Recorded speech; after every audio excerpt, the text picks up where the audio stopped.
नमस्कार, स्वागत है आपका। मैं हूं डॉक्टर एलन वैष्णव। पूरे देश भर में विकसित भारत संकल्प यात्रा का आयोजन किया जा रहा है।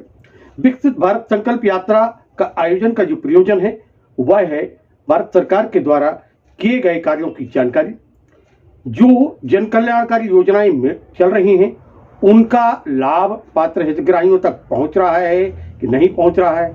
अगर नहीं पहुंचा है, किसी को लाभ नहीं मिला है, तो उसको वही लाभ दिलाया जाए।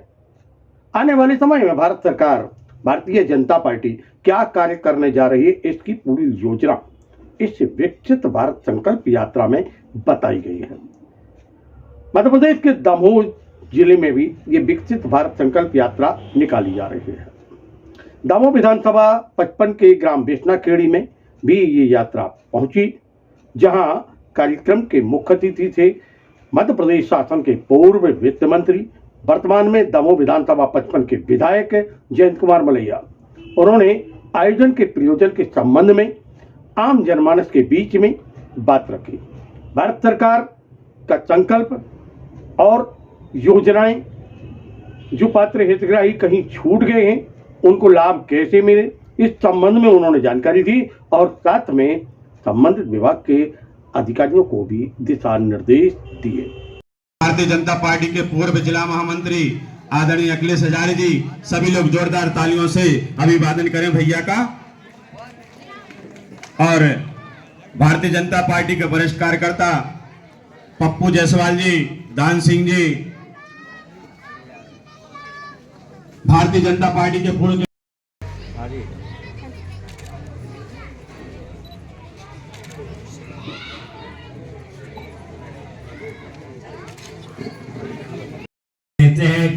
हम शपथ लेते हैं कि भारत को 2047 तक आत्मनिर्भर और विकसित राष्ट्र बनाएंगे। गुलामी की मानसिकता को जड़ से उखाड़ फेंकेंगे। देश की समृद्ध विरासत पर गर्व करेंगे। भारत की एकता को सुदृढ़ करेंगे। का सम्मान करेंगे। नागरिक होने का कर्तव्य निभाएंगे। धन्यवाद। मध्य प्रदेश शासन के पूर्व वित्त मंत्री और दमोह विधानसभा 55 के विधायक जयंत कुमार मलैया दमोह जिला मुख्यालय पर स्थित शासकीय जिला चिकित्सालय पहुंचे, जहां उन्होंने जाकर अवलोकन किया। उनका स्वागत किया सिविल सर्जन राजेश नामदेव ने और साथ में उनके थे आरएमओ विशाल शुक्ला, अन्य चिकित्सक और साथ में स्टाफ भी उपस्थित था। सभी ने स्वागत किया और फिर जयंत कुमार मलैया ने चिकित्सालय का अवलोकन करते हुए कहा कि पहले से काफी विकास हो गया है और अभी यहाँ पर सिर्फ चिकित्सक और स्टाफ की कुछ जो कमी है उसको हम पूरा करेंगे। आने वाले समय में कुछ और नया होगा, इस बात के संकल्प को उन्होंने दोहराया।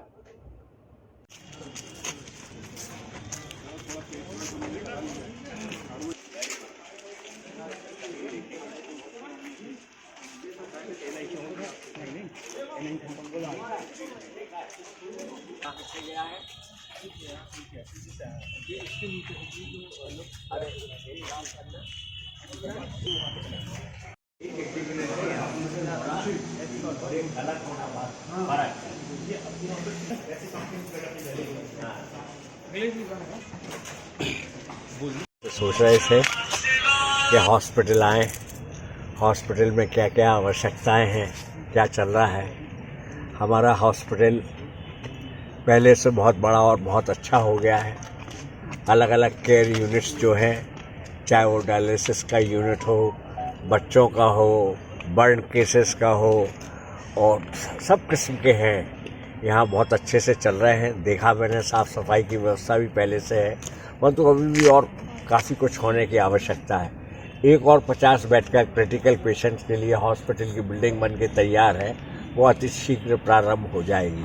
और भी बहुत सारे काम हैं जो सब लोगों से चर्चा हुई है, देख के जो जो जिस स्तर पर हो सकते होंगे उन्हें करने की कोशिश करेंगे। विधानसभा को लेकर देखिए, हॉस्पिटल तो है, पूरे ज़िले के लोग यहाँ आते हैं। आज हमारी 14 लाख की आबादी है ज़िले की, और यहाँ पर सारा अब लोग आते हैं। वो पहले आते थे, तब में और अब में बहुत फ़र्क है। अब बेहतर हॉस्पिटल है, और हालांकि अभी भी स्टाफ की बहुत कमी है। वार्ड बॉय से लेके स्पेशलिस्ट तक की कमी है। कोशिश करेंगे कि धीरे धीरे वो कमी भी यहाँ पर दूर हो और इसको और बेहतर बनाया जा सके। मध्य प्रदेश सरकार में दमोह के 4 विधायकों में से 2 विधायकों को स्थान मिला है। दोनों को राज्य मंत्री बनाया गया है। पथरिया विधानसभा क्षेत्र के लखन पटेल को राज्य मंत्री बनाया गया है, तो जवेरा विधानसभा क्षेत्र से धर्मेंद्र सिंह लोधी को मध्य प्रदेश सरकार में राज्य मंत्री बनाया गया है। धर्मेंद्र सिंह लोधी जो कि राज्य मंत्री हैं, उनका प्रथम बार अपने क्षेत्र में आगमन हुआ। जोरदार स्वागत हुआ, अभिनंदन हुआ, और लगातार उनकी यात्रा चलती रही और इसमें उनका स्वागत होता रहा।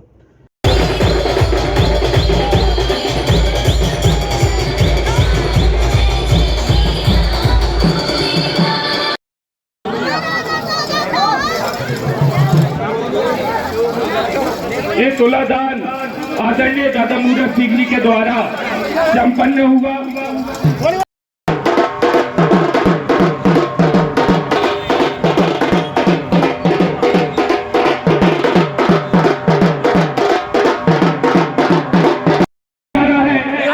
जो आदरणीय दादा मूरत सिंह जी के सौजन्य से आज का ये कार्यक्रम रखा गया था, लड्डू तोल स्वागत कार्यक्रम,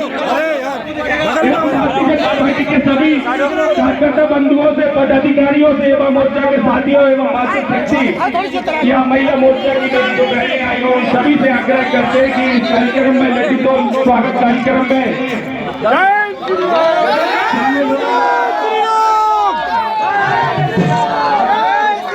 मैं सभी से आग्रह करता हूँ,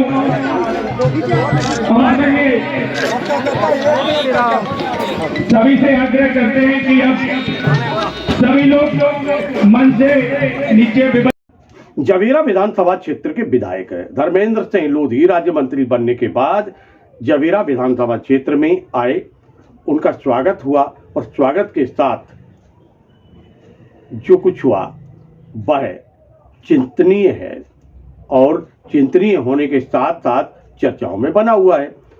और चर्चाओं में इसलिए बना हुआ है क्योंकि इसमें बड़ी संख्या में जेब कतरी घुस गए, और इन्होंने 1000-2000 की नहीं अपितु लाखों के जेब काट दिए।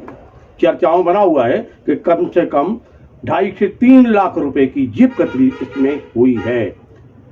भारतीय जनता पार्टी के पदाधिकारी, और यहां तक सुनने में आ रहा है कि मंत्री जी का भी जेब कट गया।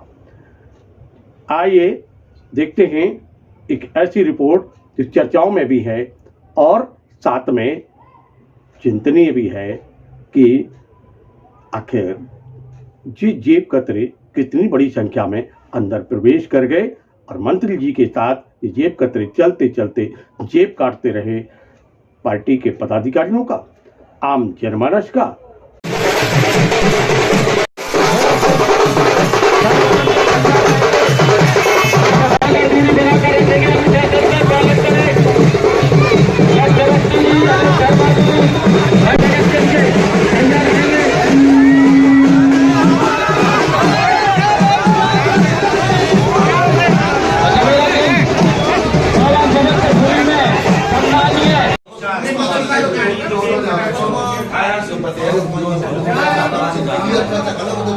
भूपेश गंधर्व में नोएडा का रहने वाला हूँ। मैं मंत्री जी का स्वागत करने के लिए गया था गोबरा, तो दमोह जिले की बॉर्डर लगती, उधर पे कुछ चुरकट जबलपुर से कहीं कहीं से आए और अधिकतम 7 से 8 लोगों के जेब काटे, जिसमें मैं भी उसमें था। मेरे भी 20,000 रुपये निकाले गए, और उसमें से कलेरा में एक लड़का पकड़ा भी गया है, और उस पर जाँच चल रही है पुलिस द्वारा। मैं ठीक है, ऐसे ही सुनने आ रहा है जैसे 15 से 20 लोगों के 2 से 2.5 लाख रुपए निकाले गए हैं, और चोरों द्वारा उसकी चोरों द्वारा निकाले गए पैसे।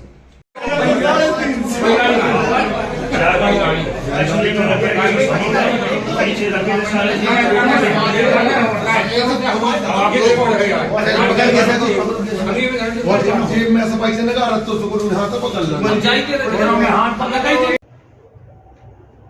मीट मछली की दुकानें आम रास्तों पर ना हो, इसके लिए दिशा निर्देश दिए हैं, आदेश दिए हैं मध्य प्रदेश सरकार के मुख्यमंत्री डॉक्टर मोहन यादव ने। और उसके बाद कार्रवाई हो रही है, लेकिन कार्रवाई कितनी हो रही है, क्या होना चाहिए, क्या नहीं होना चाहिए, अभी ये कोई खाका तैयार नहीं हुआ है।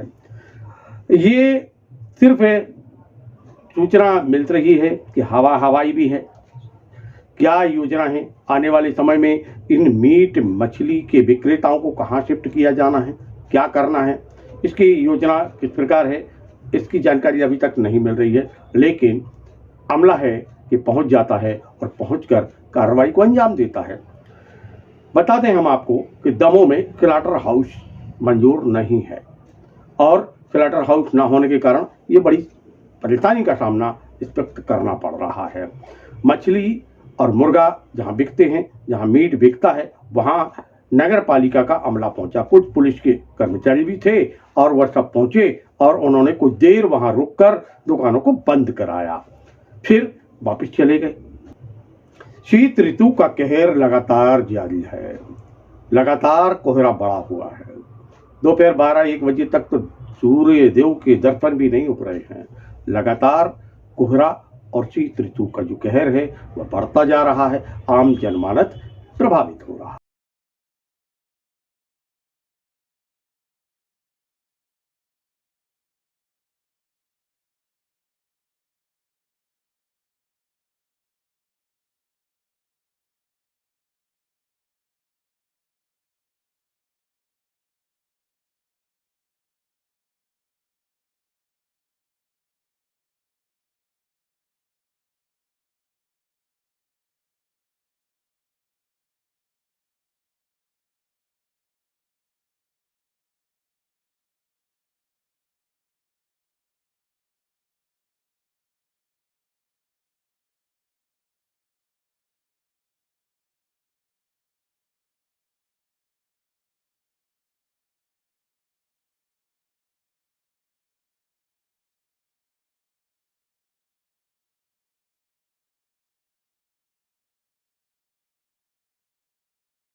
मित्रों, ये थे अब तक के प्रमुख समाचार। हम कल फिर मिलेंगे आपसे नए समाचारों के साथ। देखते रहिए डिजियाना तमोड़ी। नमस्कार।